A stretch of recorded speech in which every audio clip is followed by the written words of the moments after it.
que estén aquí y hayan dejado de sus familias o de sus actividades. Gracias. Que está grabando. Perdón. Pues por lo menos les sea favorable. Bueno, en primer lugar, yo quiero excusar a Paco Rubio, que es el tercer autor, por temas familiares, no ha podido acudir, es el que aunque también es geólogo como yo y compañero mío del instituto, y es el que prácticamente se ha encargado mayoritariamente de la parte de geología y paisaje, porque aunque soy geólogo, él tiene una experiencia y además mayor que yo en ese campo, en el campo de la cartografía geológica, y además fue una forma de tener la visión de tres personas, además con tres ópticas diferentes de nuestra vida profesional. Bien, la presentación la tenemos ya Pablo y yo suficientemente estudiada, porque ya es la segunda, tercera vez que lo hacemos, y además nos conocemos hace 7 años, desde el 2016, yo ya había con su trayectoria, pero bueno. Pero este libro, antes de empezarlo, la presentación la vamos a hacer en 2 partes. Va a haber una primera parte que va a ser la mía, que va a ser genérica, va a ser un poco como ha hecho uno de ustedes, me parece que ha sido usted, de echar una ojeada al libro. Pues bueno, los que no han tenido oportunidad, voy a procurar en una pincelada los principales capítulos y los principales aspectos del mismo. Gracias. Los principales aspectos del mismo para que situar un poco el tema. Y luego Pablo, concretamente, hay un capítulo que es el 6 y el 7, que es el 7, que es todo lo que es la casuística de campo, el trabajo de campo. Bueno, pues lo va a dar él. Bien, pues sin más demora, vamos a empezar. Y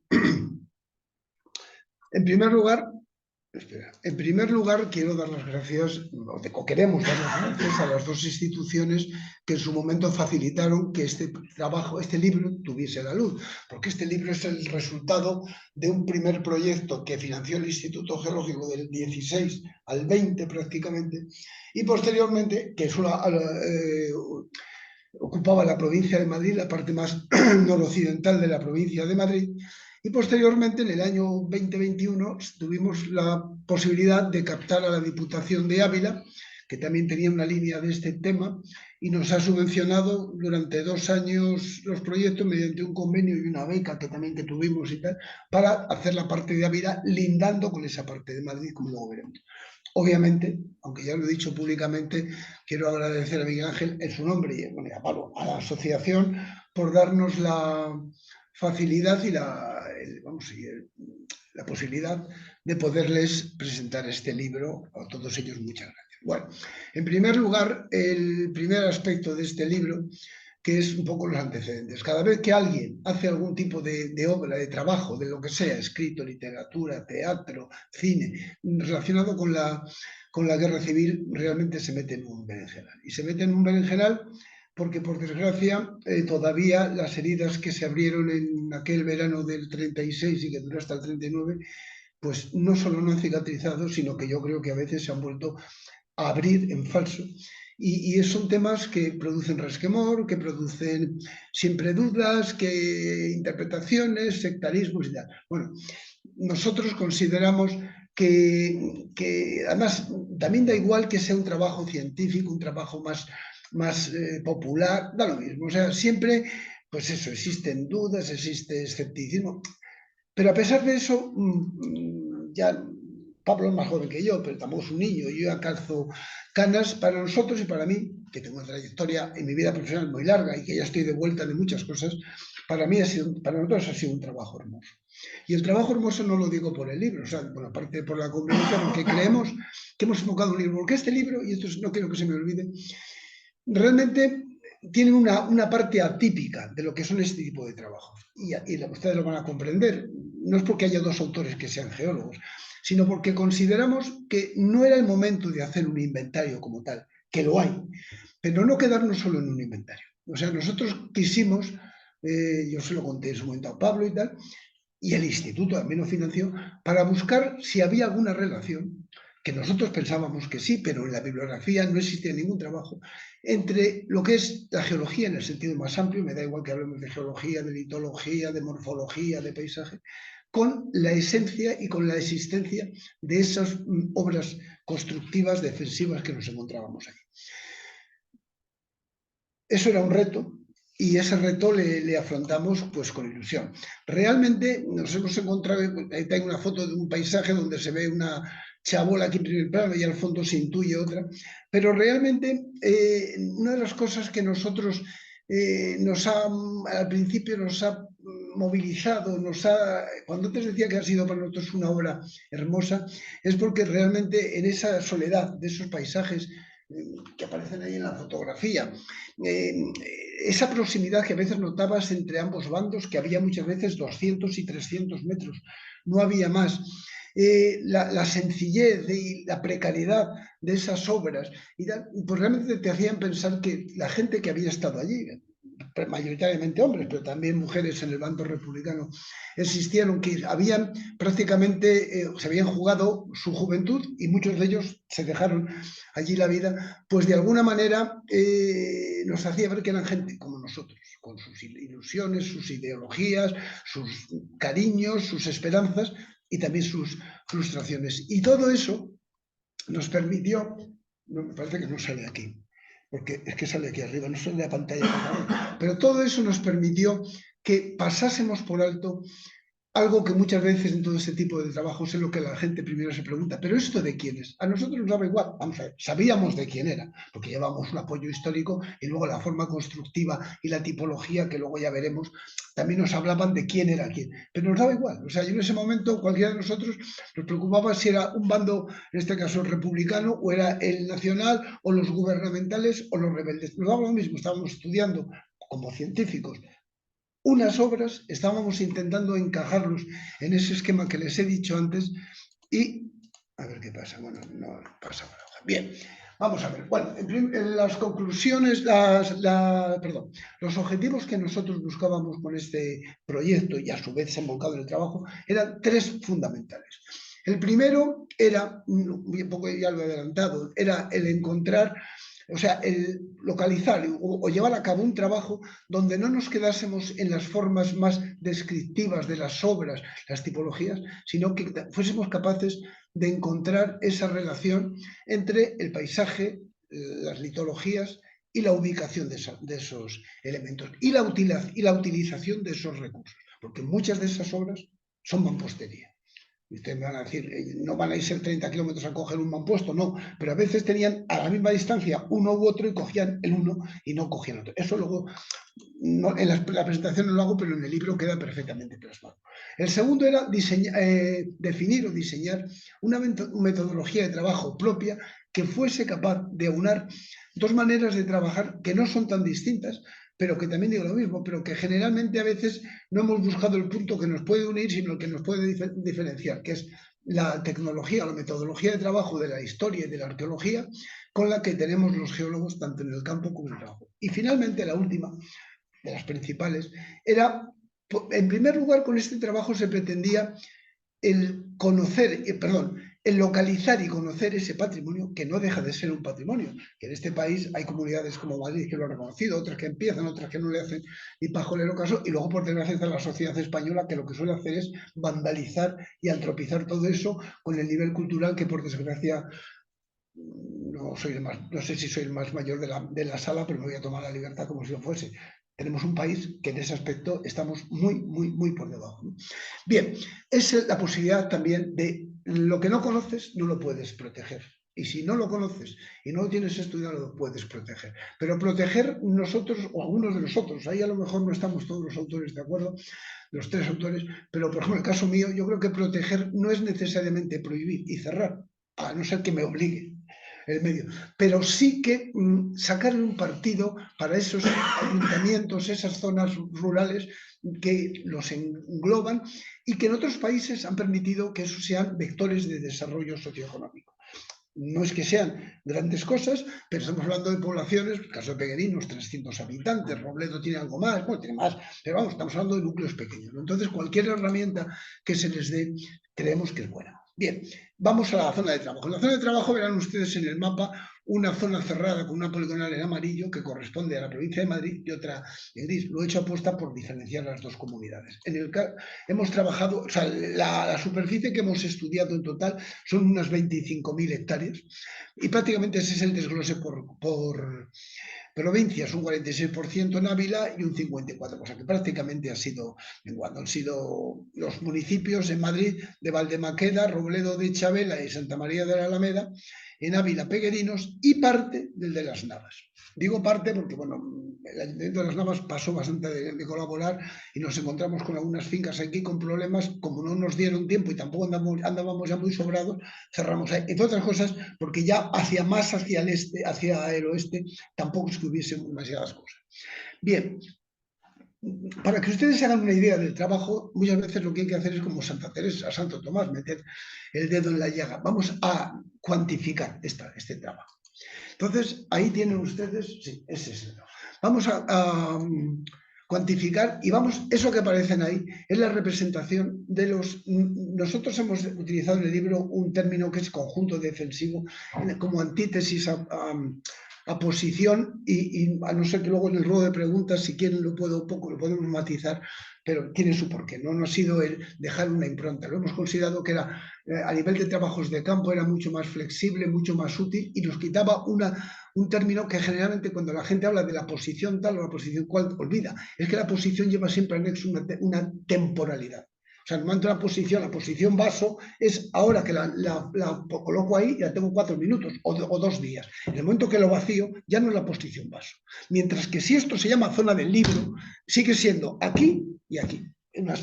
Bueno, esas son las zonas que hemos localizado. Ustedes se darán cuenta de la densidad de puntos que hay. Pero cuando le damos un valor, ahí estamos hablando. Hemos localizado más de 2.000 elementos. Esos son elementos, o sea, obras concretas. La división o el reparto está un 66%, es del bando rebelde y el 34% el bando nacional. Tanto en la provincia de Ávila es un 40, aquí es un 77, aquí es un 66 y en el caso de Madrid es un poco menos. En el caso de las obras como tal, se han localizado 2.000 obras. Antes me he confundido, es que me lo tapa aquí este cartel que no sé qué hace. Son 120. Ah, la puedo quitar, amigo, perfecto. Es que no me dejaba ver. 120, perfecto. Eran 120 conjuntos, 2.000, casi 2.040 obras. Lo tienen ustedes por el reparto. Pero vamos a ir un poquito más. En la cobertura fotográfica, por ejemplo, para que se hagan ustedes una idea, en el libro no están todas, ¿no? Pero se hicieron más de 6.000 fotografías de esos 120 conjuntos o de esos 2.000 obras correspondientes. Ahora, para darles una visión global de lo que es el libro, voy a pasar por 4 o 5 capítulos muy concretos y una pincelada para que tengan ustedes una idea de lo que es cada cosa. En el primer caso hay que poner unos antecedentes históricos.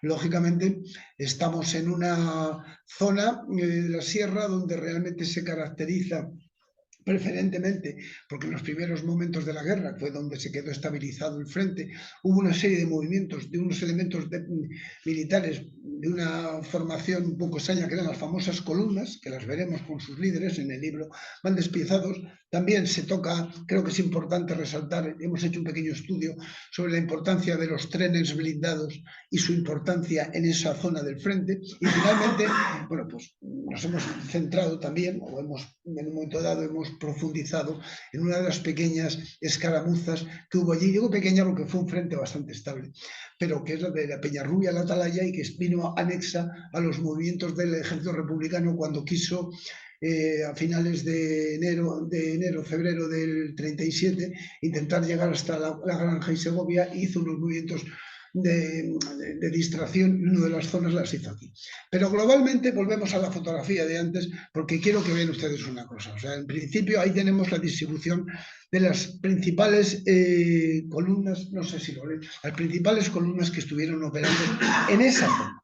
Esa zona es Navalperal de Pinares, Hoyo de Pinares, Las Navas y tal, lo que tengo aquí. Bueno, prácticamente lo van ustedes leyendo, lo he hecho en orden cronológico. La primera columna que se forma es la de Mangada, que es en el 19 de julio del 36 y que tiene su sede, ella tenía su cuartel general, lo tuvo en Las Navas, lo tuvo en Navalperal y finalmente lo tuvo en Santa María de la Alameda. Posteriormente está la columna del capitán Sabio, del coronel Rubio, que se establece en las últimas semanas, la última semana de julio, 25, 24 autores en el Escorial, y que también participó en los movimientos. Y finalmente, en el lado nacional, Ávila, que la teníamos aquí a la izquierda, está a unos 25 o 30 kilómetros de aquí, era la fuente que surtía movimientos militares para intentar tomar estas ciudades. Entonces está la columna de Doval del día 31 de julio, que fue un desastre. A los 2 o 3 días, Valverde, el día 3 de agosto, volvieron a mandar desde Ávila la columna suya, volvió a quedarse empantanada igual. Cebrián le pasó lo mismo. Y luego ya viene, aparece aquí Martínez Aldívar. Martínez Aldívar entró desde el Espinar para intentar captar Santa María de la Alameda, que además era un núcleo duro del ejército republicano. Prácticamente la columna del coronel Asensio, que estaba prácticamente en esta zona, pues consiguió parar el golpe y no hubo ningún problema. Posteriormente, la columna de Nevado Valle, a finales de septiembre, se dieron cuenta que todo el cordel que había desde los Leones hasta prácticamente el puerto de Malagón, que estaba en manos republicanas, era un punto de peligro para volver a tomar los Leones. Entonces, la columna de Nevado, lo que hizo también desde el Espinar, consiguió tomar las alturas de Cabezalíjar y de la Cueva Valiente, y ya estabilizó un poco el frente. No obstante, un pueblo como Peguerinos, que fue tomado en un momento dado por los nacionales unas pocas horas, posteriormente tuvo que abandonar porque estaba en una vaguada, según ustedes, estaba muy mal situado estratégicamente, tuvo que desistir y prácticamente quedó así hasta el final de la guerra. Finalmente, luego las columnas de Merlo, de Santa Pau y de Rada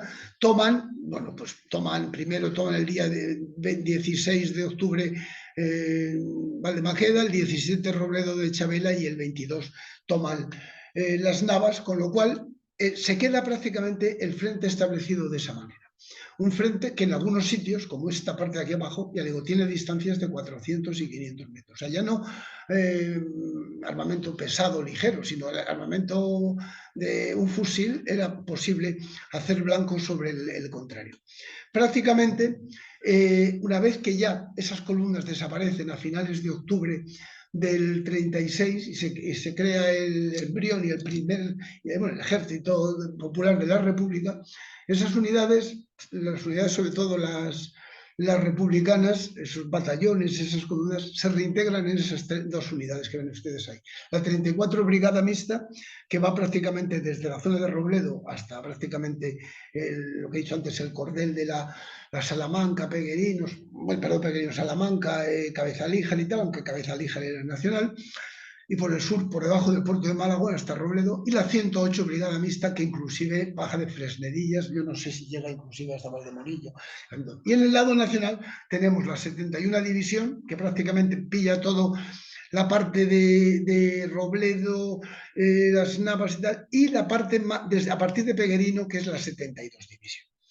Bien, la tipología de las obras defensivas, esas obras que hemos localizado y que las hemos tipificado para no hablar de cada cosa, las hemos valorado en función de los 3 elementos defensivos de cualquier tratado militar, que es los elementos de vistas, los elementos de protección y los elementos de fuego. Y en función de eso, yo no sé si se lee o se lo tienen ustedes que creer, pero muy rápidamente, bueno, pues hablamos de observatorios, hablamos de refugios para la tropa, hablamos de abrigos para la tropa y los dividimos en 3 clases: chabolas, barracones y catenarias. Hablamos también en el caso de los elementos de fuego, hay por tiro tenso, por tiro curvo. En el caso del tiro tenso tenemos las armas individuales, como son pozos de tirador, garitas y galerías fusileras. Perdón.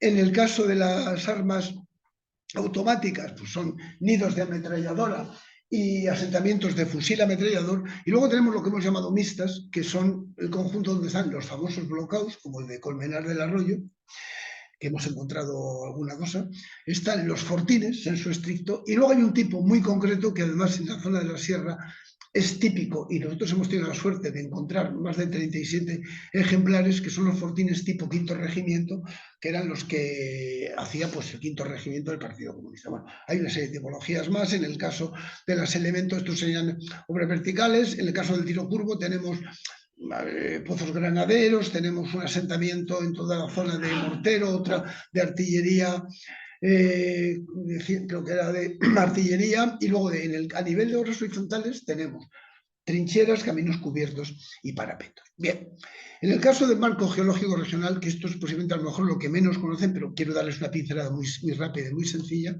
bueno, se ha hecho un mapa geológico de toda la zona, que me imagino que con la claridad, no de la pantalla, sino también no se puede, tal vez, pero para que ustedes lo vean, lo hemos hecho en base a 64 muestras recogidas en toda la zona, de 1,5 km a 2, para poder tipificar cada una de las tipologías. Y nos han salido exactamente 5 tipos de tipologías, 5 tipos de tipologías de rocas: rocas metamórficas, rocas ígneas prevariscas, variscas y posvariscas y filonianas. Bien, en el tratado se desarrolla más, se ve esa relación que yo les digo, pero no es el momento ni tengo tiempo. En el caso del análisis geomorfológico, que va muy ligado al paisaje, hemos actuado de la misma manera. Se han definido unidades geomorfológicas, 5 unidades geomorfológicas y 11 elementos geomorfológicos. Voy acabando ya para que tampoco me pase el tiempo y tampoco se les haga muy bien. Creo que me quedan 2 o 3 diapositivas. Uno de ellos, que la llamo ahí, estudio fotogramétrico aéreo. Bueno, el capítulo 14, o sea, nosotros parece que estamos hablando del descubrimiento del motor, pero realmente la fotogrametría, tanto en trabajos de geología como de patrimonio, se utiliza. Pero claro, mayoritariamente se han utilizado los vuelos aéreos, bien de diferentes, empezando por los americanos del año 50, que nos tocó a algunos empezar a utilizar, pues bueno, ya todas las comunidades tienen vuelos en color, falso color, tienen inclusive con algún elemento que te permite profundizar y tal, pero últimamente está trabajando con el Google Earth. Claro, les pongo esa diapositiva aposta, porque en esa diapositiva, cuando has acostumbrado el ojo, pues puedes ver con un poco de buena voluntad. Aquí ves una estructura rectangular, que bueno, habiendo visto el campo, se ve que es una catenaria. Aquí parece que se ve otra con algo en medio que puede ser un impacto. Aquí se ve una especie de Z, que me dirán ustedes, no, pues eso puede ser una trinchera. Bueno, pues sí. Y aquí se ve una mancha que no se sabe muy bien qué es, y por lo demás la nitidez es, y es lo que teníamos. Vamos a ver, teníamos el campo, pero de cara a preparar el campo teníamos esto. Bueno, pues gracias a estos elementos, que a veces han empezado como un juguete y que ya la gente utiliza, pues tiene muchas veces más utilidad que lo parece. Ahora van a ver ustedes la fotografía que nos ha hecho este aparatito de la misma zona y me dirán ustedes si hay diferencia o no hay diferencia. No solo se ve la catenaria, sino que se ve perfectamente la puerta. Aquí en este caso se ve el impacto, pero se ve la puerta. Ya no se ve una trinchera como tal, es un tipo de trinchera que llamamos trinchera elevada, porque realmente lo que te hace es como te hace una especie de doble parapeto, con lo cual permite al soldado ir a pie, porque estoy ya completado con una fila de sacos terreros. Al final nos permite visualizar una terminación que aquí no se ve nada, que es un puesto de tirador en T, una forma de T. El famoso hueco, no solo vemos la forma que tiene, sino que por el color de los grises somos capaces de ver que está hormigonado, y este es el único el único asentamiento de mortero que hemos encontrado en toda la zona. Entonces, para acabar, los resultados y las conclusiones del trabajo y por lo tanto del libro, hay más de 20 conclusiones, pero me gustaría significar 8 o 10 muy rápidas.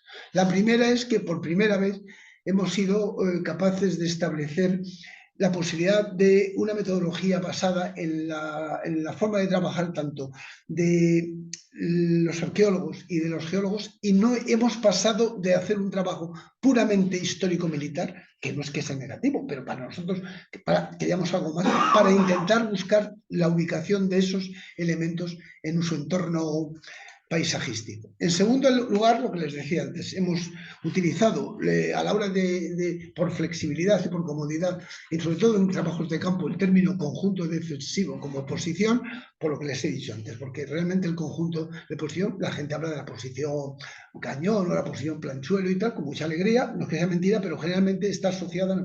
Y posteriormente todos los dos bandos las cambiaron, la denominación, la numeración, hubo de todo. En una primera etapa, sobre todo los nacionales mantenían los nombres de pila, nombres como los republicanos, que duró más, pero luego pasaron a la numérica. Entonces, si eso lo utilizas, puede estar teniendo problemas. Entonces, hemos utilizado algo que está ligado o a una toponimia clara o a un elemento geográfico que por lo menos se divide. Pero al final del trabajo, verán ustedes que hay una correlación allí donde hemos encontrado o bien fuentes directas bibliográficas o bien referencias de autores para ver si hay posibilidad de correlacionar ese conjunto defensivo con esta posición o con dos posiciones. Porque al final nosotros queremos trabajar con posiciones, pero creemos que como trabajo de campo es mucho más cómodo el otro trabajo. Bueno, hemos una cosa que puede parecer una chorrada. Hemos definido un índice de rectangularidad. Si aquí hay algún filólogo, le pido disculpas, pero es que no sé cómo llamar a esto. Claro, el problema que hay entre cuando se habla de las chabolas o de los barracones, la gente y los mismos autores no solo lo llaman de diferentes formas, sino que un mismo autor, ante un elemento de esta forma, a veces lo llama barracón y a veces lo llama chabola en el mismo trabajo. Entonces, bueno, nosotros hemos considerado que esto no puede ser dos veces lo mismo. Entonces hemos considerado que vamos a darle a las chabolas la forma cuadrada o circular y a los barracones la rectangular. Entre otras cosas, apoyados en terminología ya no solo militar, sino de la RAE, para definir qué es algo rectangular o algo cuadrado, que no es tan fácil porque a veces tampoco hemos ido al límite de que los dos lados, los cuatro lados sean iguales, hemos dejado un margen, hemos creado un índice que es longitud partido por anchura y cuando es mayor o igual de 1,40 lo llamamos, consideramos que es una forma rectangular y lo llamamos barracón, y cuando es menor una chabola. Y luego de las 26 tipologías de elementos defensivos estudiado, pues queremos centrar, consideramos que hay algunas que son prácticamente muy interesantes por sus características. Una de ellas son los blowhouse y otra los fortines tipo quinto regimiento. De los blowhouse, que todo el mundo conoce, el de Colmena de Arroyo, nosotros hemos encontrado, o conocemos en la zona, dos que no son bloqueados todavía porque no se llegaron a terminar, pero está el vaciado de la zona y hemos encontrado la superficie circular, en muchos casos prácticamente colmatada, porque también ha habido obras cerca, pero hemos sido capaces, y en el trabajo vienen dibujados, y hay una fotografía en el trabajo de un vuelo, no me acuerdo de qué años, del 50, que se ven perfectamente en el vuelo aéreo esa ubicación. En el caso de las tipologías del quinto regimiento, no solo los hemos descrito, hemos sido capaces de intentar dar un paso más y hemos creado una tipología de ellos mismos, una clasificación en 6 tipos, que también quedan explicados, porque creemos que es importante, en base al tipo de construcción, al material empleado, si tienen o no aspilleras y troneras, que a veces los modelos típicos no las teníamos, una serie de datos. Finalmente, en el caso de hay otro elemento que no tengo fotografía, bueno, las tengo, pero no las he puesto, de un centro o de un elemento defensivo del bando nacional que no está citado en ningún trabajo, que es de la 71 División en el término municipal de Valdemaqueda, prácticamente el 99%, hay uno en el de Robledo, pero el 99%, que estaba asociado a una posición prácticamente circular, con 1 o 2 nidos de ametralladora, de mampostería con techo blindado, 1 o 2 barracones, uno cuadrangular y otro rectangular, a veces solo hay uno, y 6 u 8 nidos puestos de tirado. Entonces eran más o menos, debían ser de pelotón, unos 6 hombres. Y finalmente, vuelvo a hacer hincapié en el tema del recurso económico sociocultural. Creemos que es una fuente de ingresos. Y bueno, yo no sé ya si voy bien o mal, si eso pondría, bueno, tengo otra fotografía. También lleva el trabajo un anexo con creo que casi todas, no sé, decir todos es muy arriesgado, pero hemos hecho una panoplia de los elementos, las armas que utilizaron nuestros compatriotas para matarse en aquel tiempo, hablando siempre de armas cortas, o sea, armas, pues fusiles, no me he metido en artillería, fusiles ametralladoras. En este caso, yo puntualizaría el Mauser, que era el fusil del ejército de España antes de empezar la guerra, con lo cual estaba en los dos bandos, aunque lo utilizaron más los nacionales, y de aquí quiero resaltar el Mosin Nagant soviético, que era realmente un buen fusil y lo utilizaron muchísimo ejército republicano. En el caso de las ametralladoras ligeras, que es el nombre correcto, o los fusiles ametralladores, pues ahí tienen ustedes el Hotchkiss de 1909, que le pasa igual que el Mauser, era el arma oficial en el ejército. Luego está el Breda, de aquí abajo italiano, que lo tenían los nacionales, lo trajeron al cuerpo de tropa voluntaria, y luego tiene el francés la Chauchat, la Lewis británica y la Maxim Tokarev soviética, que estos eran lógicamente republicanos. Y finalmente, como colofón, pues las armas más mortíferas, que eran las ametralladoras. La Saint-Étienne, que era un modelo parecido a la Hotchkiss, que era el arma oficial del ejército, y la Maxim, que era el arma por excelencia de la infantería republicana. Y con esto, muchas gracias por su atención. No sé si me he pasado, les pido disculpas. Y bueno, espero que no se les haya aburrido. Muchas gracias.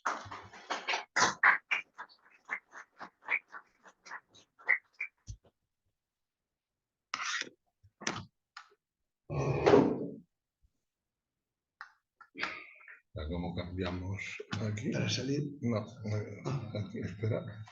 Si no lo hago con este, porque no me aclaro. Y el mío, que es este. Y aquí acabamos. Aquí estamos. Hay que quitarle lo del hablando. El hablando, ¿esto qué se hace? ¿Se quita así? La derecha. Puedes bajar. Si la voy a bajar, porque yo me he quedado. Si lo pinchas, lo arrastras. Eso, así, ¿no? Ahí, sí, y ahí se tiene que quedar, ¿no? De ahí ya sí, no. Vale. Ahí no te molesta. Pues nada. ¿Te quieres poner bien? Da igual. Se me ve, ¿no? No creo que miren la pantalla, que es más interesante, pero vamos. Sí, bueno, pues nada. Estamos, muchas gracias por venir en esta tarde prenavideña de Santa Lucía. Vengo a la noche y crece el día, ¿no? Yo lo sé porque mi hija se llama Lucía. Y bueno, como ha dicho, bueno, una cosa que no ha dicho Valtulle, es que yo siempre llamo Valtulle, José Manuel, He sido toda la vida Valtulle y Valdús, que no tengo ya. en casa. Pero vamos, como ha dicho José Miguel, digo José Manuel, una cosa que no ha dicho es que el libro, como vosotros sabéis, porque muchos sois autores de cosas estas, el libro está hecho hace tiempo, es decir, el libro, como ha dicho Miguel Ángel, es de un trabajo de 2 años, de más de 2 años, y este libro se hizo hace 1 año, con lo cual yo lo que voy a hablar es de alguna cosa de lo que se ha hecho después del libro. O sea, el libro es un poco lo que es el material en bruto, como ha dicho Miguel Ángel. Te voy a llamar Valtulle porque si no voy a llamar de 1000 maneras diferentes y no sé. Pues eso, que como ha dicho él, y bueno, y a partir de ahí, pues ya lo que se ha empezado ya es hacer un desarrollo y una digestión de esos datos, y eso sí, va a salir en un monográfico editado por la asociación. Vamos a editar, a hacer también, a cambiar los especiales de Castillos de España, van a empezar a llamarse monográficos dedicados a una serie de cosas, y vais a tener evidentemente oportunidad de verlo. Como os ha dicho, pero hay que repetirlo porque si no hubiera sido por el patrocinio de la Diputación de Ávila y del Instituto Geológico y Minero, pues habríamos hecho esto mucho más sencillo, porque yo lo llevaba haciendo porque por vicio muchos no nos metemos a estas cosas, pero con dinero pues tienes dinero para pagar a la gente que vaya con el dron y una serie de cosas que van más allá. Una cosa, aquí ya hicimos una primera presentación hace un tiempo, hace 1 año y pico, y ahí yo ya advertí, lo mismo os voy a advertir ahora, esto se está retransmitiendo por internet, se está retransmitiendo por Zoom, y Zoom está lleno de listos, ¿no? de la gente que son los más listos. Entonces hay una ecuación que es internet más el más listo de la clase, a ti te obligan a utilizar la mosca de la tele. Es decir, en mis fotografías de cosas inéditas que están en el libro, cosas de esas, pues van a salir siempre unas moscas molestas, pero hay que tener en cuenta que siempre están los listos de internet. O sea, Rafa Moreno tiene aquí tenemos en la asociación un señor, un bloguero, que nos llamó la atención porque habíamos utilizado sus fotos sin permiso. Las fotos las había sacado del inventario de la asociación, él había hecho una entrada y decía, mencionen médico, claro. Y Rafa Moreno, pregúntale, ¿te acuerdas, no? Tú lo sabes. Alucinante, una situación de alucinantes. O sea, en internet hay que tener ese tipo de problemas. Pues esta es la situación que había cuando se hizo el libro de prosperidad prospección, o sea, esta es la situación a la izquierda, la situación que teníamos previa, la situación de conjuntos que conocíamos o de obras que conocíamos por bibliografía, y la de la derecha es el inventario en el momento en el que se hizo el libro, ¿no? Como ha dicho Valtuille, pues os ha dado las categorías que están ahí. Ahora mismo, ya después de haber hecho el último convenio, pues ya tenemos el frente recorrido de manera completa, con lo cual ya tenemos esas dos líneas, roja y azul. Evidentemente, unos son de un bando A, bando B, lo llamaremos, porque aunque todos sabemos cuáles son, pero estas cosas. En este caso, como es un frente de montaña, no hay más que una fila.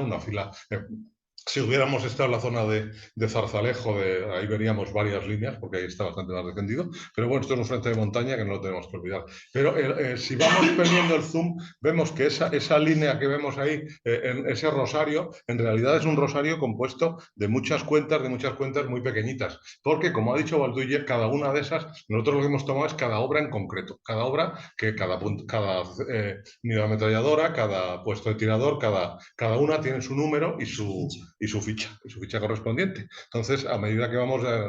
el dron ha sido de gran utilidad. Hemos contado con 3 pilotos de drones, con lo cual en las fotos yo ahora no me acuerdo si es de Paco Pino, si es de Rafael Moreno o es de su hijo Rodrigo Moreno. En esta en concreto no me acuerdo. En algunas, entonces, pues hay que agradecérselo a los 3 pilotos de dron, pero son muy buenos. Y el de Más un cuarto, que es el de la ciudad prohibida, que es el del ICME, que no me acuerdo cómo se llama.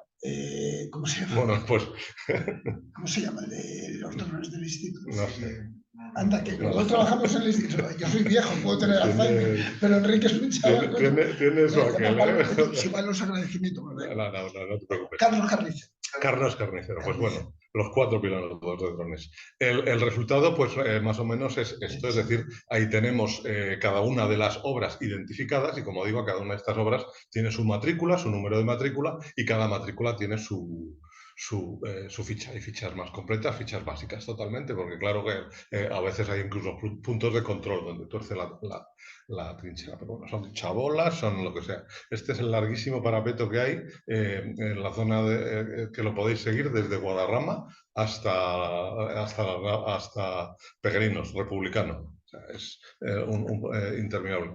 Aquí vemos ya, por eso, cuando a veces esas obras sueltas pues se pueden reunir, porque de hecho están unidas en posiciones tipo pelotón, estas posiciones ya de nacionales de final de la guerra, pero ahí las vemos, cada una tiene, aparte de que la obra en concreto puede tener su ficha, pues cada una de ellas siempre están hechas por una serie de elementos que son los elementos aislados. Estos elementos, cuando los pones en el paisaje, nosotros lo que estamos haciendo es leer un paisaje, ¿no?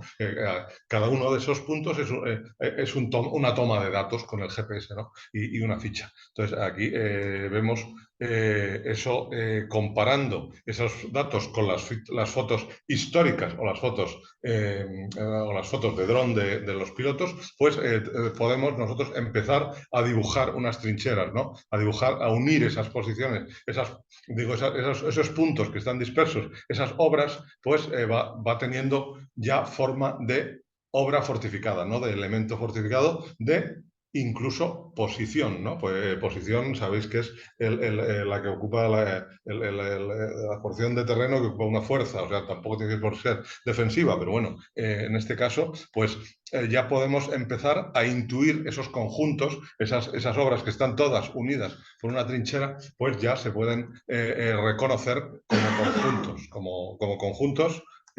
No, ahí lo veis, ahí tenéis otro grupo de obras. Aquí nosotros tendríamos, esto sería un conjunto, estas obras de aquí arriba, esto sería otro conjunto, esto sería otro conjunto, esto sería otro conjunto, ¿no? Cuando les pones con la foto aérea las trincheras entre medias, pues ya tienes, las cosas van teniendo sentido como organizaciones defensivas del territorio. Como esos conjuntos agrupados como se dice, totalmente arbitrariamente para manejarlos, pues ya a veces van teniendo sentido. En la segunda fase de digestión, ¿no? Que podemos llamar. Aquí tenemos otro de estos conjuntos en el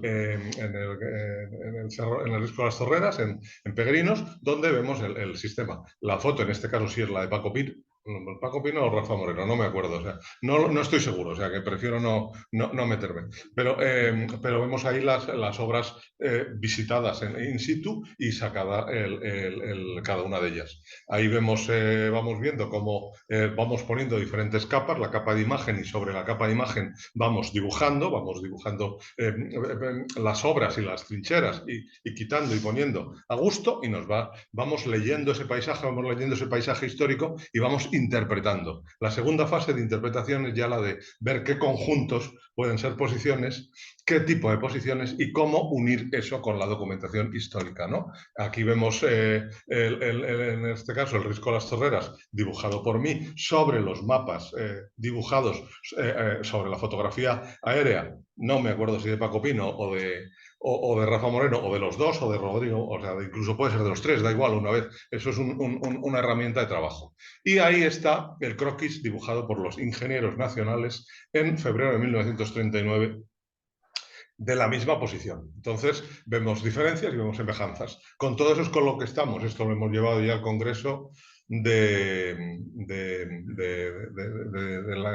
Amador, el homenaje a Amador Ruibal. Ahí estará publicado en breve.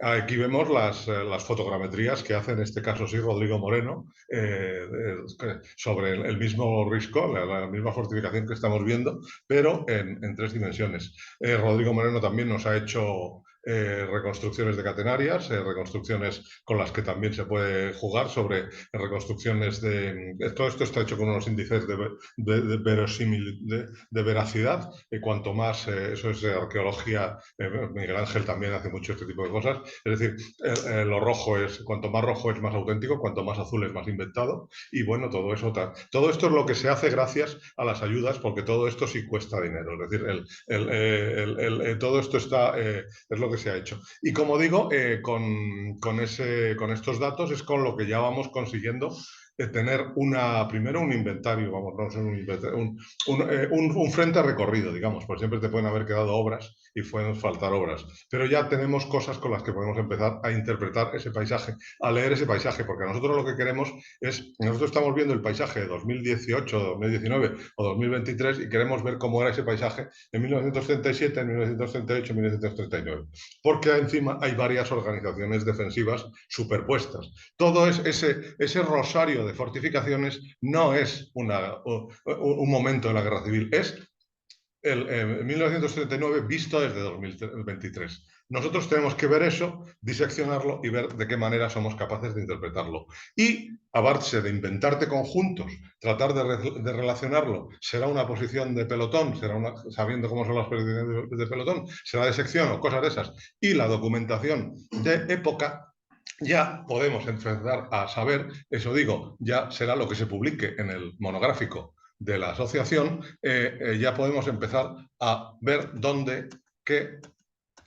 cuáles de nuestros conjuntos, de nuestras posiciones, corresponden a posiciones de la guerra civil, llamadas ya sí por un nombre o por otro, y aparte de ello, pues nos van a quedar una serie de obras, como veis, unas obras dispersas, porque como digo, nosotros estamos viendo 3 años de guerra una encima de la otra. Entonces hay que ver si somos capaces de distinguir ahora esas capas, esas obras que no son las que están dibujadas en el mapa de 1939, que digamos serán o posteriores o anteriores. Dado que los mapas son de febrero del 39, lo más probable es que sean anteriores y de una organización defensiva que había allí antes, que no me meto en ella, que es una posición llamada Cuerda de San Sebastián, que documentalmente sabemos que tenía 800 hombres.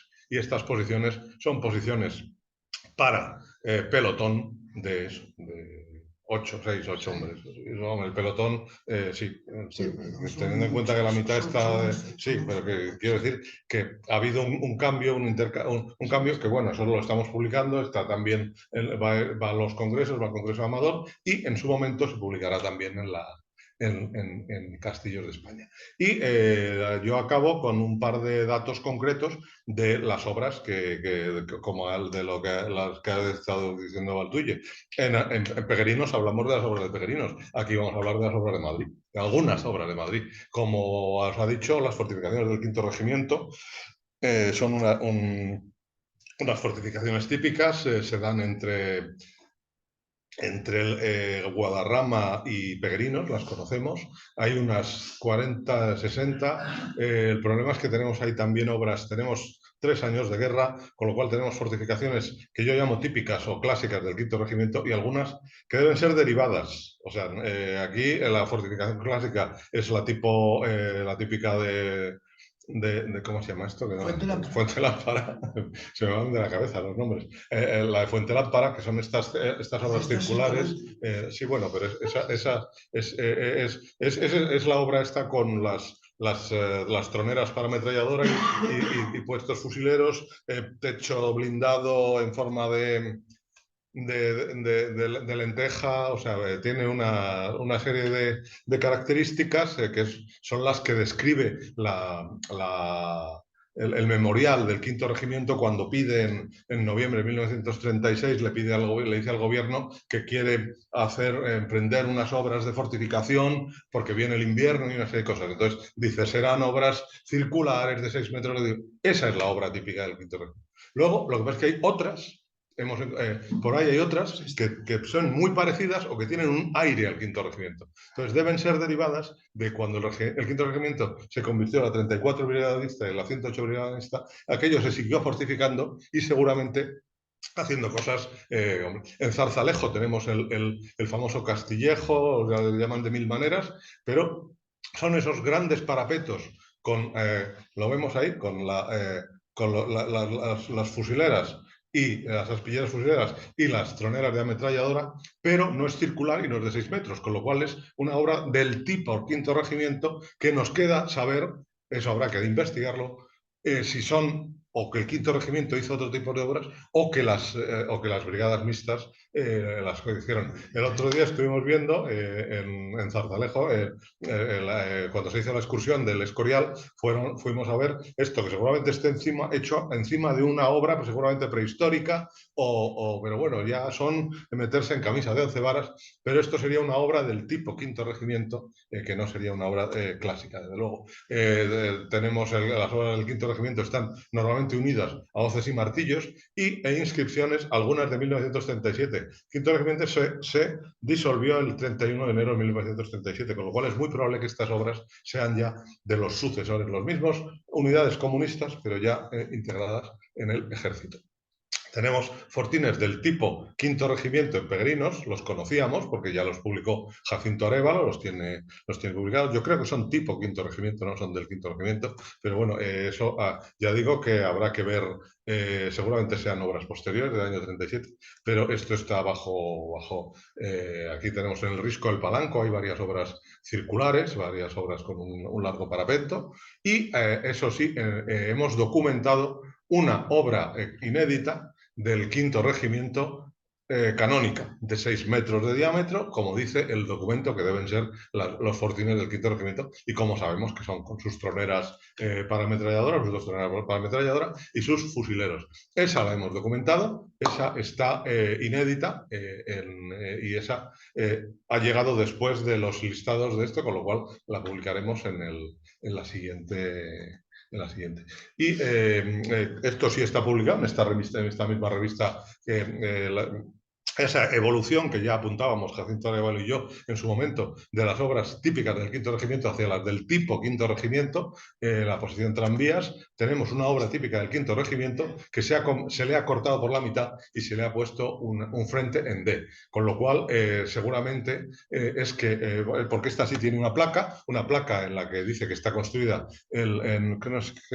creo recordar que es junio de 1937, en la que estas son la evolución del quinto regimiento hacia las otras obras. Nosotros con Miguel Ángel Bru hemos excavado también una obra tipo quinto regimiento en Guadarrama, las que está excavando Morín y Ruiz Casero también en la zona de Santa María de la Alameda, y todo esto yo creo que alguna clave que hay también ahí en la finca del Encinar, yo creo que todo esto nos va a permitir en un futuro abordable saber dónde están o sea, cómo evolucionan las obras del quinto regimiento. Y finalmente, una cosa que tenéis publicada este verano en la revista de Jefrema son los fortines tipo elefante que ha dicho Valtuille antes, los de los de Valdemaqueda, eso está publicado ya digo, en la, en la última revista de Gefrema. Eso, Jacinto Arévalo ha localizado los documentos en los que los llaman de fortines tipo elefante, y nosotros pues lo que hemos puesto es añadir la parte teórica, la parte, vamos, digo, la parte, él ha puesto la parte teórica y nosotros hemos puesto la parte o sea, en estos casos sí que son fotografías de Paco Pino, de Francisco Pino Sevilla, son sus fotos, sus fotografías aéreas, y el croquis de lo que son los fortines tipo elefante. El tipo elefante lo debe dar, porque tampoco está muy claro por los documentos, pero lo debe dar el barracón. Son barracones de 12 metros con chapa corrugada. Entonces aquello debía recordarles la piel rugosa del elefante y los llaman fortines tipo elefante, que están también en la zona ¿cómo se llama esto? De Somosierra, pero bueno, aquí tenemos son posiciones de pelotón, o sea, porque eso te lo pone perfectamente en los mapas. Vienen firmadas. Sí, vienen firmadas, bueno, sí. Tienen una fachada en la fachada de los barracones tienen el escudo de ingenieros, la compañía que quiero recordar que era la 23 de Zapadores Canarios, y algunas de ellas llevan las flechas o el signo de infantería. Son muy curiosas. Las tenemos fotografiadas. Sí, porque llevan una calavera con dos tibias cruzadas, sí, de la sección ofensiva. Con B. Bueno, ya, aparte, la sección ofensiva, que es una cosa que se creó en 1938 para contrarrestar las guerrillas republicanas. Entonces las divisiones nacionales se hizo una directiva por la que creaban unas secciones ofensivas cuya misión debía ser también operar tras las líneas o romper el frente, un poco como los grupos de ataque de la Primera Guerra Mundial alemanes. Vamos, es gracioso que tengas unas posiciones defensivas de la sección ofensiva, ¿no? Que es un poco una contradicción en los términos, pero estas posiciones de pelotón son de la sección ofensiva de la 72 División, que es un disparate estos que nos encontramos en Guerra Civil, pero ahí están, firmadas por ellos. Están con un nido de ametralladora estándar, que lo encontramos aquí, lo encontramos también en la línea de Segovia, pero bueno, tienen todas el mismo nido de ametralladora. Y no he traído, la he quitado donde estaban las placas, pero bueno, en la revista de Gefrema, y si no, ahí están las placas. Porque todo esto, al final, pues eso, tiene un objetivo final, que es la divulgación, ¿no? de todas estas cosas, pero más que la divulgación, la comprensión, ¿no? Es decir, a mí me preocupa la historia esta de lo que es el turismo este, ¿no? Vamos a ver un búnker de la Guerra Civil, un búnker. Hay unos búnker no sé, en el Puerto de los Leones, hay unos búnker en Ávila, no sé qué.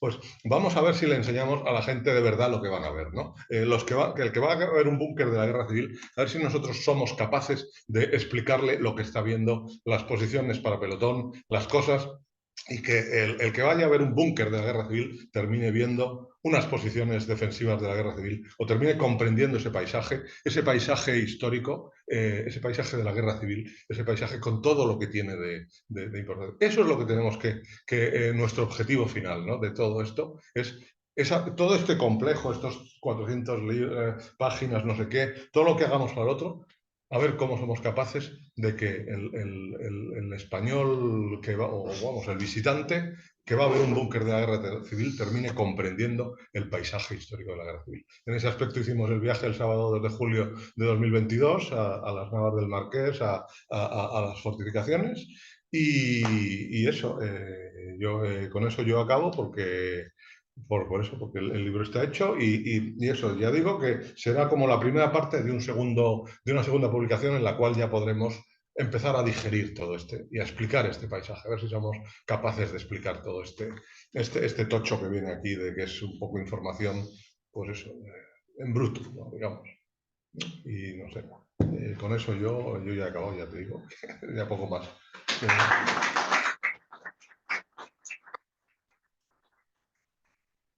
Es que pasa esa. tenéis alguna duda, alguna cuestión, ya sea sobre el libro, sobre esa continuidad que vamos a tener de estas investigaciones. Yo preguntaros, ¿seguís todavía desarrollando? ¿Os queda todavía, aparte de lo que es plasmación, hay proyección de...? No, es que esto no se acaba nunca, o sea, tú lo sabes, o sea, tú has acabado de trabajar en Vascos. El día el día que dejes esto es un continuo y además, es decir, el problema es que cada vez hay más información y es más difícil sintetizarla y sacarla adelante. Una de las cosas que hemos echado de menos, o por lo menos lo he echado yo, entre otras cosas porque como no soy arqueólogo, no es que pero bueno, no soy arqueólogo, pero a mí la arqueología fue una cosa. Yo estuve en sexto de bachillerato, los que aquí sois de bachillerato, de sexto y de preu, que estuve tentado de haber hecho todo bachillerato de ciencias y haberme ido a hacer arqueología. Menos mal que mi padre me quitó la idea, no por nada, porque, bueno, digo esto porque siempre me ha interesado el tema, pero la excavación, yo concretamente en algunos de los sitios, obviamente no en todos, no ni en 2000, pero si hubiesen podido hacer una selección de 4, 5, 6 sitios, nos hubiese gustado. No la hicimos por varias cosas. Una de ellas, porque más complementa, una de ellas porque no teníamos financiación, porque la autorización, teníamos un arqueólogo en el equipo, con lo cual no teníamos problema. Luego hay otro problema, que no lo hemos dicho en ninguno de los dos, sobre todo en la zona de Madrid y también en Ávila. El problema, o sea, cuando yo decía que para el otro había sido un trabajo muy duro, no es que nos vendamos a nosotros mismos, o sea, no estamos en Brunete, o no estamos en La Mancha, o no estamos en Los Monegros. Estamos que la cota mínima donde hemos estado trabajando debe ser 1.200 metros. Y tenemos cotas de 1.700 y 1.800 metros. Claro, tenemos todoterrenos, pero a veces el todoterreno no llega a todos los sitios. Y, por ejemplo, tenemos el Cerro San Benito, que tienes desde unos campamentos que deben estar ya 1.400 hasta el observatorio del Cerro San Benito, que está a 1.800, que le zumba las narices. Entonces, claro, en verano 38, 37, en invierno hay fotografías en el libro con unas heladas de caballo. Entonces, uno de los problemas que hemos tenido ha sido que la pregunta tuya es que nos faltan todavía figuras en el puzzle. Yo cuando Pablo, que ya conocía su presentación, esta versión madrileña no, aunque la fotografía, claro, pero me gusta porque, claro, el puñetero de él hace una cosa muy guapa, y es que ha conseguido, o ha encontrado en algunos casos, ese esquema de los ingenieros nacionales o republicanos para ponerlo. Pero, por desgracia, no siempre los encontramos y no siempre lo tenemos. Con lo cual, muchas veces lo que tenemos que hacer no es inventarnos algo, pero tenemos que, con sentido común, ver cómo encaja esto con las piezas que tenemos alrededor. O sea, es un puzzle. Tenemos 20 piezas encajadas y hay 7, 8 o 10 que nos imaginamos por la forma, por el color que están aquí, pero mientras no encontremos eso, entonces, herramientas nos faltan. ¿Qué nos falta? Porque nos va a faltar financiación al principio. Va a faltar lo que esto. Va a faltar el problema de los permisos. Nosotros no he sacado ninguna fotografía, Eva, de una finca, que una posición, un conjunto, llamamos Ciudad Prohibida, que es la finca del Encinar en Robledo de Chavera, pero que talmente, yo particularmente no soy amigo de estas reconstrucciones, la gente disfrazada con un pañuelo rojo y negro o con el calzón, no, que creo que es desvirtuar las cosas, pero lo respeto, pero si lo hiciésemos, podría haberse levantado la 34 Brigada Mixta y la 72 División hace un mes y medio.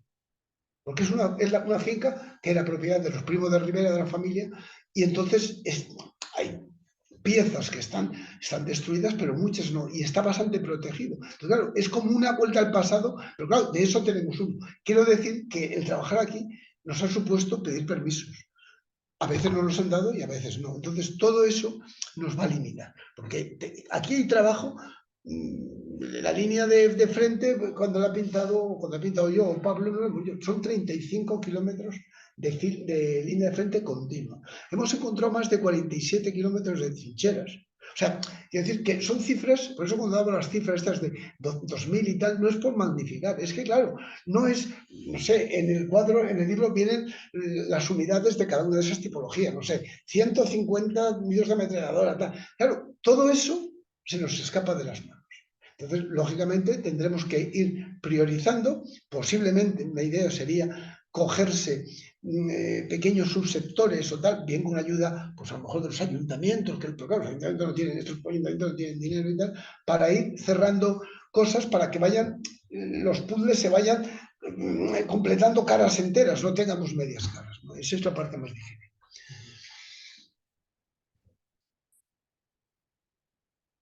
Y una pregunta, bueno, un poco viendo al tema que al final, yo soy compañero de José Manuel en el Instituto Geológico. Y amigo. O sea que ya sabes que la pregunta nunca puede ser capciosa. Durante unos años también. Y quería saber un poco, porque bueno, lógicamente no habéis incidido en eso, pero desde el campo de la geología, respecto al aprovechamiento de los recursos, ¿no? O sea, de todos estos elementos defensivos, ¿en qué porcentaje son o utilizan material roca, o sea, roca para su construcción? Y luego, por otro lado, ¿qué relación tienen respecto a los afloramientos? O sea, ¿utilizan lo más inmediato? ¿Habéis identificado elementos que recurren a materiales más distantes? Mira, si me permites, voy a echar mano al libro para los porcentajes. Con el territorio, ¿no? O sea, que al final, todos estos elementos pues están, tienen unas relaciones con lo que es la geología. Y en ese sentido, ¿qué podríais...? Te cuento, es que voy a echar mano del libro porque el porcentaje exactamente no me acuerdo. Pero una de las cosas que cuando os he dicho cuando he dicho que había, creo que son 20 o 30 conclusiones y he puesto unas pocas y tal, una de ellas, porque también es otro mito, por lo menos de este frente, ¿no? Que era un frente precario, porque fue un frente de los primeros que se constituyeron, porque fue la barrera natural de la sierra que impidió a unos atravesarla para tomar Madrid y a otros les permitió apoyarse en ella para defenderla, moviéndose poco a poco. Entonces, ese mito de que un bando u otro tenía más o menos medios no es cierto, o aquí no lo hemos observado. Y como estas cosas, no es que yo lo diga, estas cosas, y desde un trabajo científico tienes que apoyarte en datos. Nosotros, y pues es que no me acuerdo de los porcentajes, si me permitís, pero te lo voy a dar, porque más, esto lo tengo. Hay 3 tipos de construcción básicas, que son básicas. Excavación, que las hay excavación, mampostería seca o mampostería, o sea, hueso o trabada, y luego a veces tenemos obras en ladrillo y tenemos obras en hormigón total o parcial. Ese es el tema. Bueno, pues los porcentajes que los tengo aquí de cada uno de ese tipo de obras, creo que es aquí. Dice, bien, si me permitís leerlo, la mampostería a hueso, es la técnica más empleada, estoy hablando del total de esos 2.039 obras, ¿no? Con un 35%, porcentaje que se eleva hasta el 44% en el campo republicano y cae hasta el 30, 29,5% en el sublevado. Quiere decir que están alrededor, es un poco menos. La mampostería hueso a nivel general es predominante en los siguientes tipos de elementos: chabolas, barracones y fortines en su estricto. En segundo término aparece la excavación, que es totalmente primaria, con un 29%, la otra un 35% y un 29%. Voy a pasarme para no hacerlo largo. El tercer elemento es la mampostería con mortero, con un 27%, o sea que prácticamente la excavación y tal. Y bajamos que las obras donde se ha empleado el hormigón, bien aquellas que lo utilizan en toda la obra, como las que solo lo emplean en el techo. La foto que ponía Pablo hace un momento de esas nidos de ametralladora, de los fortines esos, de los fortines de las posiciones esas tipo elefante, es mampostería, menos el techo, que es blindado con una losa, además en forma piramidal plana. Esas suponen un 7%. Y ahora quiero dar un dato porque a veces se ha vendido. Porcentaje que en el Frente Nacional alcanza el 8% y el 5% en el republicano, es menor, pero estamos hablando de un porcentaje mínimo. O sea, que no es cierto que fuese el elemento más, porque además, entre otras cosas, ellos echaban mano de lo que tenían, porque el poder dar suministro de cualquier cosa a cualquiera de los dos bandos a esas alturas es difícil. Tanto tuvieses el aprovisionamiento en Madrid, lo trajesen en tren o en caballerías desde el Escorial, como viniesen desde Ávila. Entonces, y con respecto a las litologías, no solo el trabajo ha sido con respecto a la litología, y debe contestar, sino también con las direcciones estructurales y tectónicas. O sea, porque, vamos a ver, nadie es tonto, y aquí a lo mejor hay una persona que dice, mire, José Manuel, usted me está contando un cuento, o sea, que una posición esté donde tiene usted las gafas y no esté en otro lado, en primer lugar es por donde tiene el ataque, obviamente. Obviamente, si usted me está mirando, me va a atacar, yo no me voy a poner mirando a la pared, pero a lo mejor me puede poner aquí, o donde está Pablo, o en ese rincón. Y esa diferencia la puedo hacer en base a 2 cosas: a mi buen sentir o a que yo vea que en esa posición, si me pongo ahí, el flanco derecho lo tengo cubierto, mientras que aquí tengo mis dos flancos descubiertos, por ejemplo. Pues en el caso de las rocas, nosotros hemos encontrado, lógicamente ellos echan mano del material que tienen más próximo, pero teniendo afloramientos próximos, porque a veces tienen varios tipos de rocas ígneas, tienes arenisas, tienes granitos, tienes tal, ves que utilizan más uno que otro. Por ejemplo, suelen huir de las rocas demasiado duras porque tienen un problema que son los rebotes y las esquirlas. Entonces, cuando ellos encuentran, por ejemplo, un granito que absorbe más a lo mejor que un granito porfírico que te repite más, pues echan mano preferentemente. Hemos visto posiciones, hemos visto en una de esas, al lado del río abajo del Confillón, hemos encontrado hasta varios mampuestos, algo tallados de mármol, que hay un peñafamiento de mármol blanco, sí, hay un peñafamiento de mármol blanco. Entonces, en ese aspecto lo utilizan. Y en cuanto al tema del estructural, lógicamente ellos van hacia zonas blandas. Cuando tienes que hacer una excavación para hacer una chabola, o un refugio, o una trinchera, vas a echar mano de unas facies que sean fáciles de trabajar, unas arenas, unas arcillas. Pero tenemos también documentado trincheras nacionales, creo que hay 2 o 3, republicanas no sé si hay una, talladas en la roca. Obviamente no son 200 metros, a lo mejor son 30 metros. Yo, ¿por qué han hecho 30 metros aquí y no se han ido a la? Porque a lo mejor la necesidad era esa. También está documentado gráficamente. O sea que, pero sobre todo lo que hemos conseguido, eso lo hizo Paco, hemos encontrado unos índices de correlación entre las diferentes litologías y los diferentes conjuntos defensivos. Y nos hemos encontrado que hay litologías que son más favorables a tener esas posiciones que otros materiales. O sea, por lo menos estamos tratando de abrir una línea y la estamos documentando con porcentajes. Unido a esa pregunta, siempre nos ha llamado mucho la atención la zona de Zarzalejos, del quinto regimiento, esos sillares tallados, esa utilización de ese material. Realmente tienes que tener personas especializadas que estén trabajando ahí y que además, ¿qué sentido tiene? O sea, no sé si lo habéis dado y si sí. Lo habéis localizado, bueno, las canteras, la verdad es que en el entorno se ven, pero bueno. Sí. Vamos a ver, como dices, le agradezco mucho que me haga esa pregunta, pero no porque hayamos en Zarzalejo, lo conozco, pero no hemos trabajado en ellos. Bueno, he visto sillares y sillarejos en la zona esta de Escalante, en Fuentelambre y tal. Vamos a ver, en primer lugar no es nada anormal por 2 cosas.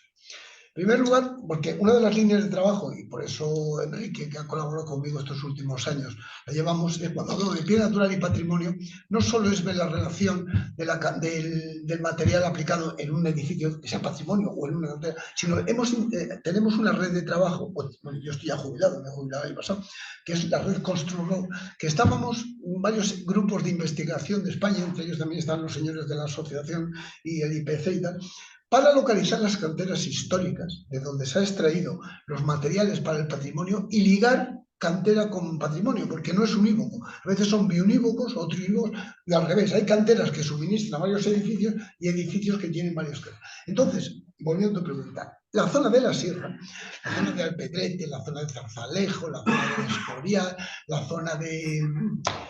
¿cómo se llama el pueblo? Eran zonas... Toda la cantería del Escorial se ha sacado de ese tipo de granito.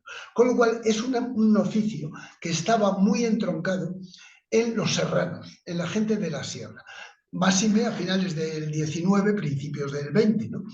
Entonces, no te digo que hubiese a lo mejor en un regimiento, porque más estas columnas, el quinto regimiento, ahí las columnas que estaban en 3 columnas, pues a lo mejor tenías 5 canteros, pero esos 5 canteros eran capaces de saber tallarte unos sillarejos. Además, es curioso, encuentras más,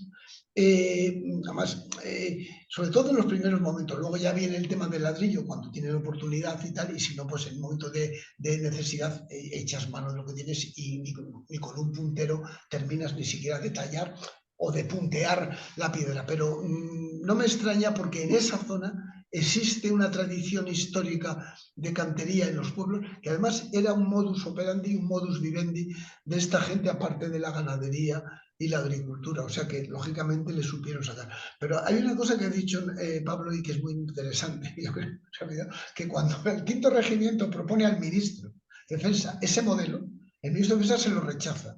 Y entonces el 5º Regimiento hace caso omiso y en su terreno él los monta. O sea, el gobierno le dijo que no estaba para ello y que tal. Entonces el 5º Regimiento empieza a edificar con ese modelo, pero por libre. O sea, eso demuestra bien un poco. Pero bueno, no sé. Pues, si no hay más preguntas. Viendo la presentación que habéis expuesto, que hay aproximadamente más de 39. 2039, sí. Exactamente. Posiciones de defensa, llamémoslo. Sí, elementos defensivos en sentido genérico. Sí. ¿Hay alguna intención por parte de las administraciones, tanto locales como de la comunidad, tanto de Castilla y León o de Madrid, de hacer rutas musealizadas como se están haciendo en algunos lugares? Porque aquí, por lo que veo, sí que hay algunas posiciones muy interesantes que serían de visitar, aunque me imagino que también hay muchas fincas particulares en que tendría estos problemas, ¿no? Pero ¿hay alguna intención de intentar hacer lo que se está haciendo en otros sitios? Por ejemplo, en la zona de Aragón y Cataluña sí que se está aportando muchísimo esa visualización al turismo. Ahí, es decir, hablar, la pregunta esa te la tendría que responder un representante de la Comunidad de Madrid y un representante de la Diputación de Ávila. Yo no lo sé, es decir, yo sé que la Comunidad de Madrid tiene el plan regional de fortificaciones de la Comunidad de Madrid y que dentro de ese plan tiene, o sea, nosotros hemos excavado las obras de Guadarrama y del Puerto de los Leones dentro de ese plan. Yo he hecho los carteles de la ruta que hay en la Sevillana. Los he hecho yo para la Comunidad de Madrid, ¿sabes?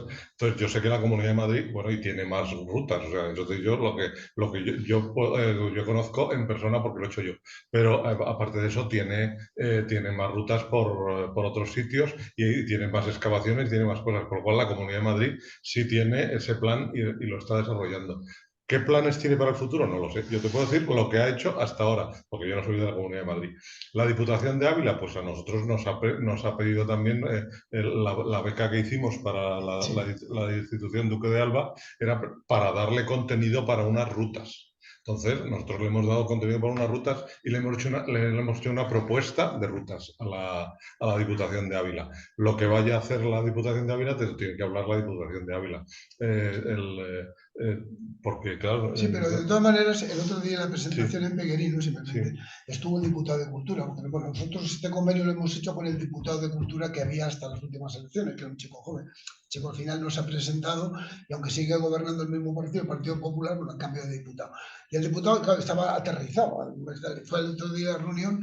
Y la que está muy interesada, por ejemplo, porque ya tiene alguna de esos itinerarios, los más sencillos, es el Ayuntamiento de Peguerinos. El Ayuntamiento de Peguerinos tiene ya algunas rutas de hace tiempo y está encantada, y además el otro día nos lo volví a decir, que además que nosotros, y claro, y el diputado pensaba que ya con el dinero que habían dado ya estaba para hacerlo. No, esto da para lo que da. O sea, a partir de ahí, o sea, masa crítica, por supuesto que hay, porque además, inclusive, en ese trabajo que dice esa beca, lo que hicimos, como luego ahí está, vamos al otro extremo, porque hoy no lo ha presentado Pablo, pero también Peregrino presentó una foto que era demoledora, porque era una de esos indicadores y tal, de no sé si hace 8 o 10 meses y cómo estaba ahora, y es como si hubiese pasado la marabunta, o sea, estaba ya destrozado, ¿no?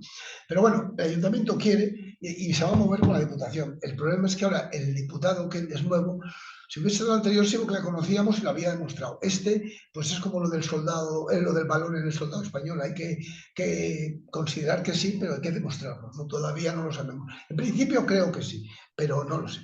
Bueno, siempre tienes que tener en cuenta eso, que las rutas deben ir por terreno público, claro, y una serie de cosas, con lo cual, evidentemente, lo más interesante no se va a ver. Porque eso, claro, eso, vamos, las obras excepcionales, las obras... Eso no se va a ver, porque, bueno, no lo sé en el futuro, pero quiero decir que nadie te va a hacer una ruta por una finca privada, no, con una finca, con una valla cinegética, con una serie de cosas o incluso una finca privada que hay obras muy interesantes en fincas privadas que están cerradas con una vallita de medio metro, pero eso ahí no puedes meter. Es decir, tú cuando haces una ruta, tiene que ser por terreno público Y normalmente fácil, o sea, con lo cual, pero yo una de las cosas que propuse a la Diputación es hacer rutas virtuales y, ¿sabes? Y cosas, es decir, Porque yo te hacía esta pregunta por sí. el último mensaje que Sí. se lanza en la presentación. Sí, ya, La claro, divulgación, exactamente, la difusión, exactamente, en el fondo, pero es que eso se puede hacer ya con lo que hay. Es decir, ahora mismo es una lucha las continua. Navas, claro, las Navas del Marqués hacen unas recreaciones allí en octubre en una de las posiciones que se llamaban Poyal en su momento. Ahora el Poyal es un monte que hay más atrás, pero bueno, pero quiero decir que es uno de los sitios. Ellos los hacen y aquello está metido en unas rutas y tal, y Peregrinos tiene unas rutas también que se llaman rutas de la guerra, no sé qué, para ir a ver las fortificaciones. Ya tienes, ya se te pueden ver cosas bastante interesantes. Están señalizadas, lo que pasa es que, claro, están señalizadas pues como están señalizadas estas rutas, con un solo panel. No están, entonces ya depende mucho del visitante. Si el visitante sabe ir a los sitios, los va a encontrar. Si el visitante es de los que tiene que ir con los garbancitos y tiene que haber cada 50 metros tiene que haber un poste, ¿no? Pero es que el dinero va a ser también muy diferente. Es que yo por eso, y aparte por el vandalismo y La incuria. sí, ¿no? El vandalismo que va a haber, porque ahí se meten el vándalo ibérico que lo ha habido siempre, la mala educación y la política. O sea, metes ahí tres elementos que van a hacer que cualquier cartel que pongas tenga todas las posibilidades de ser vandalizado. Y los de Pederinos no han sido vandalizados porque hay poco turismo. En el momento que tú No, lo traigas y lo lleves, es una zona muy alta, es una zona cerrada. va a ir, lo primero, si pones nacionales, van a borrar. Si pones rebeldes, el otro lo va a borrar con el mismo furia, el mismo ahínco. Entonces, es una cosa, yo por eso soy cada vez más partidario de lo virtual.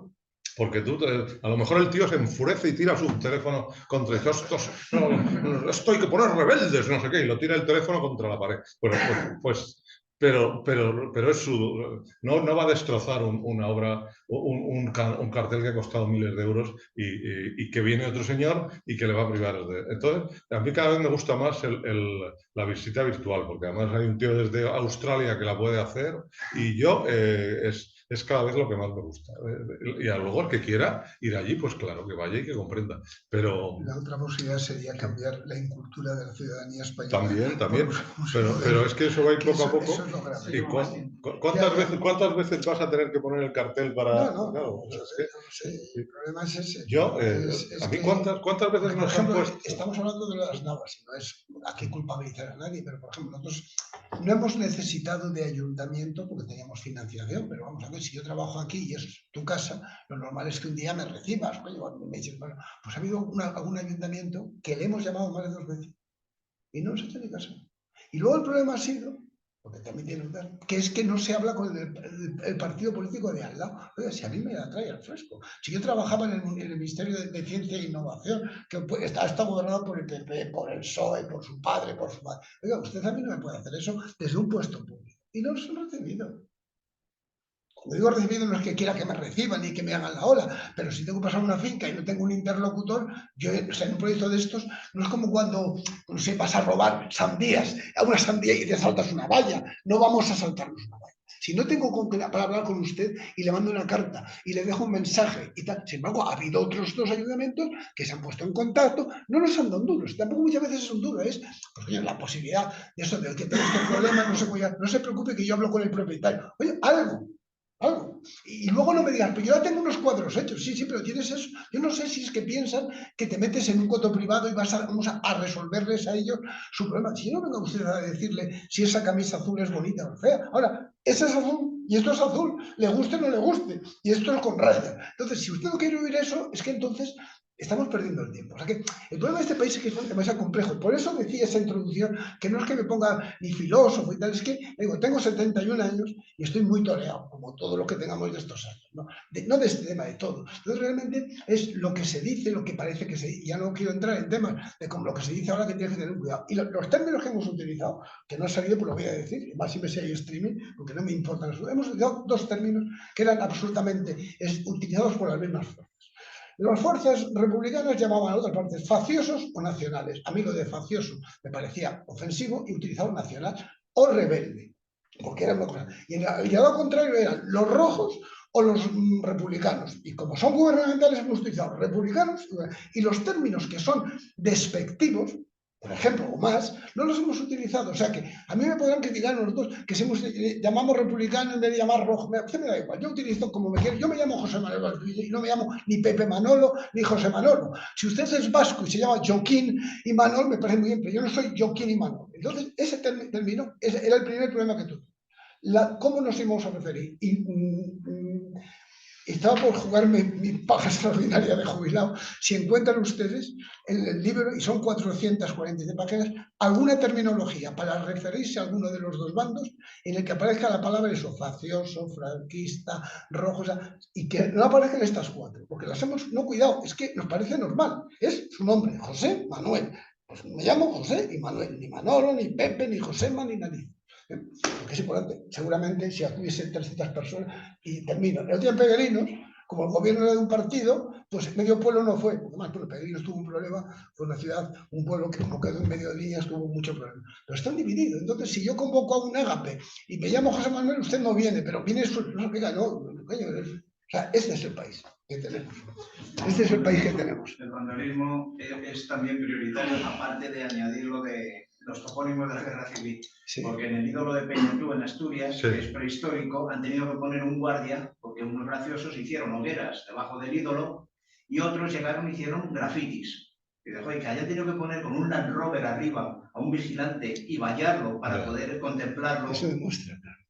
Es alucinante. El vandalismo es que, pero en los sitios más incomprensibles, que llegamos 4 gatos, llegamos 4 gatos y un belga. Siempre te encuentras un extranjero por ahí, eso. Y llegamos 4 gatos, que nos gusta la historia, ¿qué tal? Y te encuentras grafitis, te encuentras rascadas, te encuentras grafitis, los castillos. Pero en un ídolo prehistórico, que está allí, el dibujo es como en las cuevas de Valduxó y todo eso, en las cuevas de Levantinas, que ahora han tenido también que poner vigilantes porque en los abrigos han llegado y han hecho grafitis debajo de las cabras. ¿Qué dice? Lo que pasa es que con las posiciones de la guerra civil se suma. No, es que es especialmente se ciñen, se ponen, o sea, además es que sabemos bien lo que es limpiar grafitis de ahí, que es que les deberían de poner a todos a limpiar y que vean cuando lo hacen en una superficie con cal, cómo es de poroso y hasta dónde entra el grafiti, que es que el dinero que se gasta en esa pintura es lo que se gasta en otra cosa. Pero ahí te das cuenta realmente del problema que hay. Nosotros teníamos en una de las posiciones guardada la herramienta con una cadena. Nos reventaron la cadena, es que dices, pero es que el problema que hay estás en mitad del campo, estás expuesto. ¿El problema de educación? Sí. De siempre, sí. Parece que hay mucho tiempo libre. Entonces, no es educación. No, a lo mejor teníamos que ir a enseñar estos elementos, pues como se enseñan por ejemplo, he estado en México viendo el tema de las tortugas del nacimiento y que va todo el mundo, pues todo el mundo pues no tiene ni idea y hace barbaridades. Tienes que tener gente que controle eso y que le explique a la gente qué es lo que tiene que hacer y no tiene que hacer. Pues a lo mejor tenemos que ir a contratar a gente que haga las visitas y controle, pero además visite. Pues es que hasta en los museos, es que ya veis lo que pasa en los museos. Pero bueno, es irnos a otros temas. No, ese tema ya. Es irnos a otros temas. Porque ya ejemplos hay. Pero bueno, lo interesante es, una cosa es la catalogación, la investigación y demás, y otra cosa es que los políticos primero quieran invertir, que además de que quieran invertir, que sean sitios públicos. O sea, la dificultad es increíble en estos aspectos. Entonces, al final, por suerte tenemos estos inventarios y estos desarrollos de investigaciones que creo que es lo único que nos puede aportar. Sí, no, pero vamos, la cuestión de la difusión es, porque todo eso, cuanto más divulgues y la gente comprenda más va a reclamar que no haya ese tipo de vandalismo y esas cosas, pero la difusión siempre va a ser limitada, o sea, porque la gente quiere que sea... A mí cuando me encargaron la ruta del puerto de la Sellana me dijo que la puede hacer la abuela. ¿Sabes? Pues claro, ya te está limitando mucho, porque pero es que quiero decir que claro, hay cosas que siempre son, y aquí en alta montaña tenemos cosas muy el mismo de la forma de D. Coño, el de Claro. la posición tranvía. Claro, la posición tranvías, pero eso siempre va y poca gente, vamos, porque Sí, pero directamente te quitas, te va claro. alguien con una moto enduro y si te quiere hacer Bueno, ya, pero la moto enduro puede ir, pero ya está prohibido. Es decir, Bueno, ya, va a ir cometiendo una Sí. administración y va a poder ser multado, evidentemente, porque no está permitido ir con una moto de trial por la Sierra de Guadarrama. Es decir, y además hace mucho ruido y ahí sí que si no le cogen, ya sí que puedes decir, oiga, usted, en vez de poner al tráfico, ponga a los guardias civiles el sábado a coger todos estos de la moto del enduro. Sí. De todas maneras, por ejemplo, dentro de esa línea de lo de darle difusión, nosotros mismos, porque uno de los problemas que tuvimos, que no lo quería comentar, pero en el libro lo pongo, claro, dentro del mundo geológico, cuando yo planteé al director del instituto que hacíamos un proyecto de piedra patrimonio en la guerra civil, primero me dijo que si me había fumado algo, ¿no? Porque sonaba un poco música celestial, ¿no? Luego no, los compañeros hay de todo, hay algunos que le han visto relación, el caso de Paco, que viene de un mundo totalmente diferente, que es la cartografía geológica, vamos a llamarle pura y tal, y para los mapas, y realmente me parece que es un enamorado de esto, pero hay compañeros que dicen que esto es una chorrada, que no hay ninguna relación y tal. Bien, bueno, pues como cualquier profesión, los geólogos cada 4 años hacemos un congreso geológico y el 10º es el año que viene en Ávila. Y mira por dónde la organización, antes de jubilarme, nos pidió que si queríamos, a los que trabajamos allí y a más gente, preparar alguna excursión. Bueno, pues el grupo mío de investigación o de trabajo vamos a presentar 2. Una que es las canteras históricas del patrimonio urbano de Ávila las canteras históricas que han dado servicio al patrimonio de Ávila, y una dedicada a esto. Y ya creo que tenemos, de momento, y estamos a 1 año del congreso, ya 6 o 7 inscripciones. O sea, que de colegas en principio míos, que por lo menos les va a llamar la atención esto, porque esto tiene juego para cualquier profesión de las que hemos hablado aquí. O sea, es igual que nosotros hemos empezado aquí a buscarle conexiones, pues desde varios puntos, y hay más gente metiéndose, y tú ya sabes que la profesión nuestra para esto da mucho de sí si encuentras la persona. Así que bueno, no quiero... Eso, es tarde ya. Venga. Nada, pues muchas gracias. Pues venga, muchas gracias. Nada, a ver cómo soy capaz de yo dejar de contar. A ver. Y ahora cerramos ya. Sí, cerramos y